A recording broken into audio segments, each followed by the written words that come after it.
You are standing at a sink, hands under warm water, watching a thin film of grease lift off your skin and vanish down the drain. You don't think about why it works.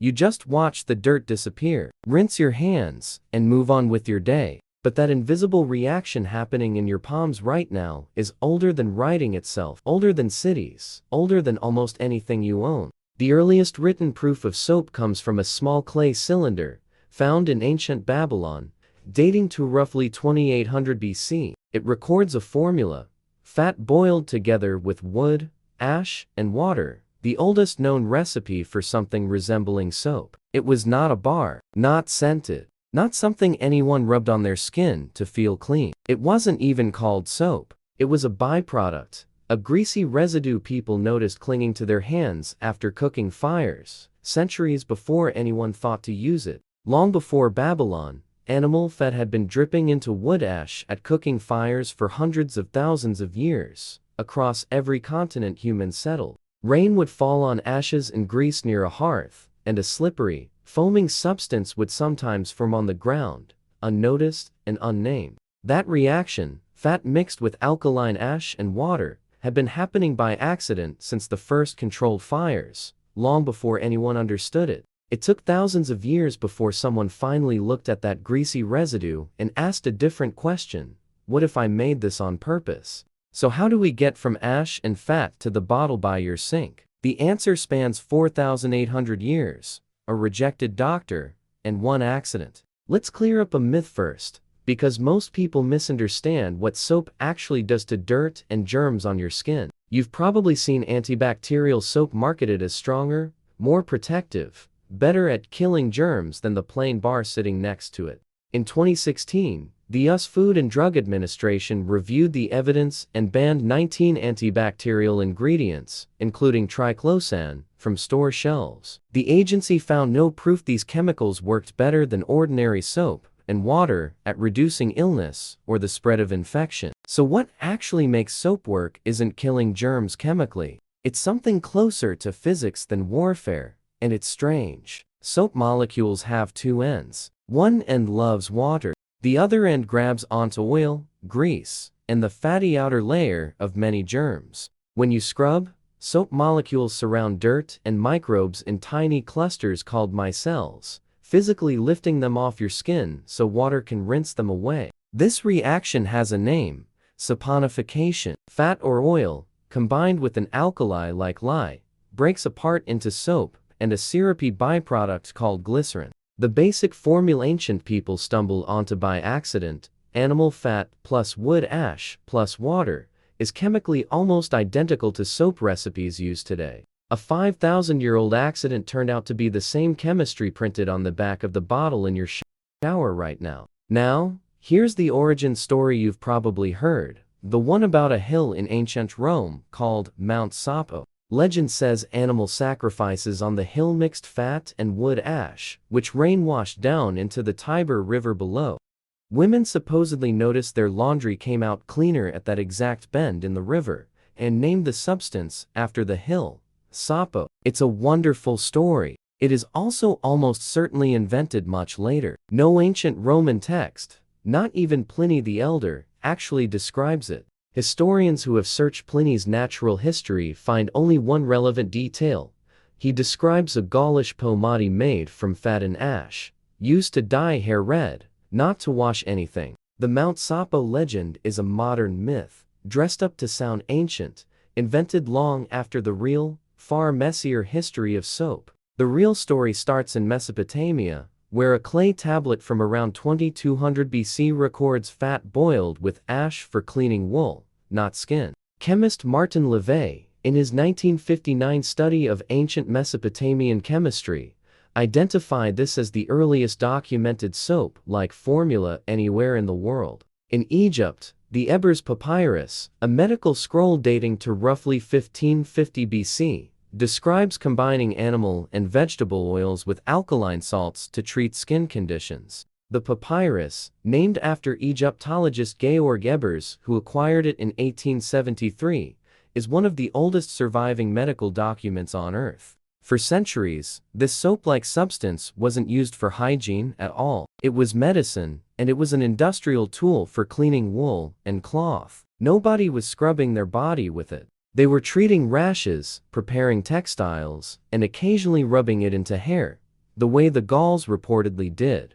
The idea of washing your entire body with soap, the thing you probably did this morning, simply did not exist yet. The Romans, famous for their massive public baths, mostly didn't use soap at all. They used something stranger, olive oil, and a metal scraper. Bathers coated their skin in oil, let it loosen dirt and sweat, then scraped it all off with a curved tool called a strigil. The Greek physician Galen, writing in the 2nd century AD, mentioned soap only briefly, describing it as a Germanic and Gaulish product, foreign and unusual. For the empire that built aqueducts and heated bathhouses across 3 continents, soap remained a curiosity from the edges of the map. The recipe that would eventually conquer the world came together somewhere else entirely. The cities of the Islamic Golden Age.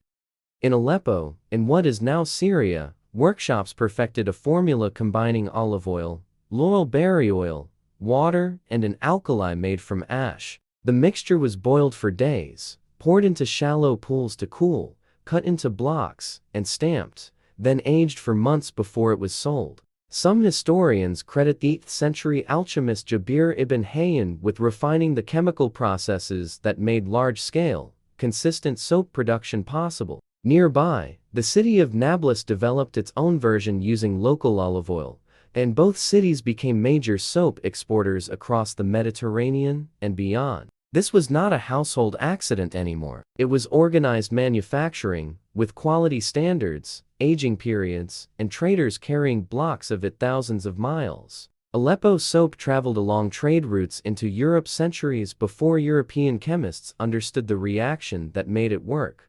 For the first time in this story, soap was being made specifically to clean skin and hair, on purpose, at scale. In Spain, soap makers in the region of Castile adapted the Aleppo formula, swapping laurel oil for the olive oil their region produced in abundance. Castile soap became famous for being hard, pale, and gentle, and the name stuck around long after the original recipe changed completely. Across medieval Europe, soap making organized into guilds, tightly controlled trades that guarded their formulas the way goldsmiths guarded theirs. In England, soap became so valuable that the government taxed it directly, starting in 1712, turning basic hygiene into a luxury few could afford. That soap tax stayed on the books for over a century, repealed only in 1853 after public health campaigners argued it was making Britain sicker. For ordinary people during much of the medieval period, soap simply wasn't part of daily life. It was expensive, taxed, and often reserved for laundry, not skin. In France, quality control got even stricter. In 1688, King Louis XIV's finance minister, Jean-Baptiste Colbert, issued an edict regulating soap production in Marseille. The rules were exact. Soap sold under the Marseille name had to be made from pure olive oil, with no animal fat allowed, and inspected before sale. Savon de Marseille became a mark of quality across Europe, a government-enforced guarantee stamped onto bars of soap over 300 years ago. But nobody, in Marseille, Aleppo, or Castile, actually understood the chemistry happening inside their vats. That answer wouldn't arrive for another century. That changed with the French chemist obsessed with fat, working in a Paris laboratory in the early 1800s. Michel Hugues Chevreul spent over a decade breaking down animal fats into their basic components, publishing his findings in 1823. He discovered that fats were built from fatty acids combined with a sweet, syrupy compound he named glycerin, something nobody had isolated before. Chevreul proved that when fat reacts with an alkali, it splits apart. The fatty acids become soap, and the glycerin is released as a separate substance. The reaction that Babylonian priests, Aleppo chemists, and Marseille inspectors had all used for millennia finally had a name and an explanation: saponification. Understanding the chemistry was one breakthrough. Making soap cheap enough for everyone was an entirely different problem.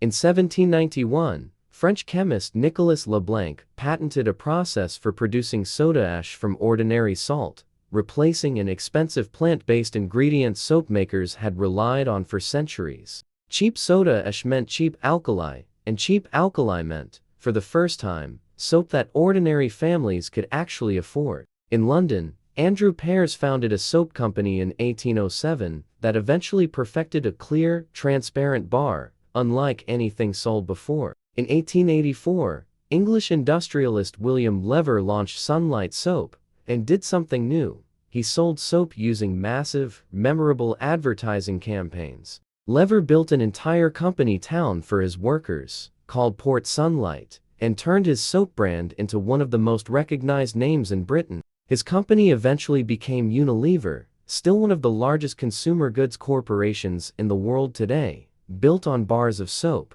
Meanwhile in America, the most famous soap accident in history was about to happen inside a Cincinnati factory. In 1879, according to company accounts, a worker at Procter & Gamble left a soap mixing machine running too long, whipping extra air into the batch. Nobody caught the mistake before it was cut, packaged, and shipped out to customers as ordinary white soap. Customers started writing back asking for more of the soap that floated in the bathtub, the batch nobody had meant to make that way.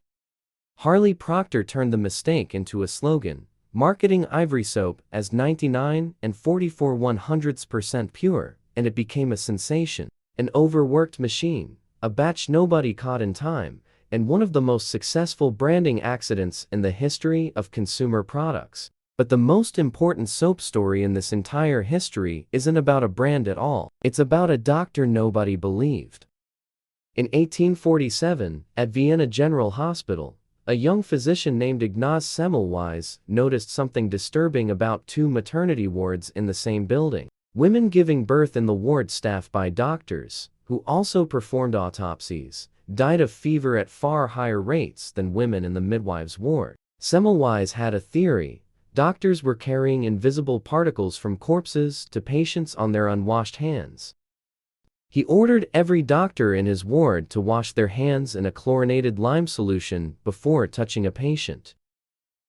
Mortality from childbed fever dropped from roughly 18% to under 2% almost immediately after the policy began. The medical establishment rejected him anyway. There was no germ theory yet to explain why washing hands would matter, and doctors were offended by the implication. Semmelweis was eventually committed to an asylum, where he died in 1865, at just 47, from an infection, the very thing he had spent his career fighting. Within 2 decades, Louis Pasteur's germ theory and Joseph Lister's antiseptic surgery proved Semmelweis had been right the entire time. Soap kept changing shape.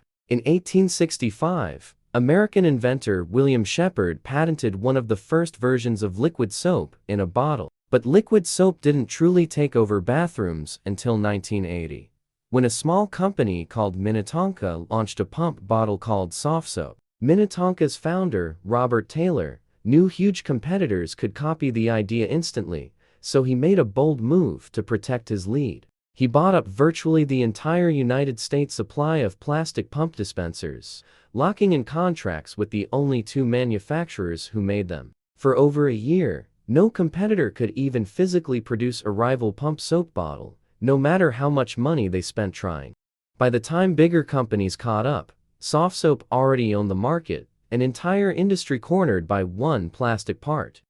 And then, in 2020, this ancient chemistry became famous again, all over the world, almost overnight. Chemistry professor Pally Thordarson at the University of New South Wales published an explanation of exactly why soap works against the coronavirus, and it went viral. The virus is wrapped in a fragile membrane made of fat. Soap molecules, the same double-ended molecules from Chevreul's 1823 discovery, tear that membrane apart on contact. It isn't disinfecting the virus chemically so much as physically ripping it open, the exact mechanism ancient Babylonians triggered by accident with fat and ash. For 20 seconds, under running water, the oldest chemical reaction in human hygiene was quietly protecting millions of people from a virus nobody had ever seen. The same physics happening in a Bronze Age cooking fire was happening in your bathroom sink, and changed still doing exactly the same job. So was soap invented once, in one place? Almost certainly not. Mesopotamia, Egypt, and later the Islamic world each developed their own versions, independently. The ingredients, fat, ash, and water, existed everywhere humans cooked over fire, which means the accident was always going to happen, somewhere, eventually. It just took thousands of years, a rejected doctor, a factory mistake, and one obsessed French chemist before anyone understood what was really happening. You are standing at a sink again, hands under warm water, watching the same reaction that started in the ashes of a fire nobody remembers. A doctor died proving it mattered. A chemist spent a decade naming it, and every single day, without thinking about any of it, you use it perfectly. That is the entire history of soap. Someone finally asked what the grease in the ashes was for, and then everyone else started washing their hands.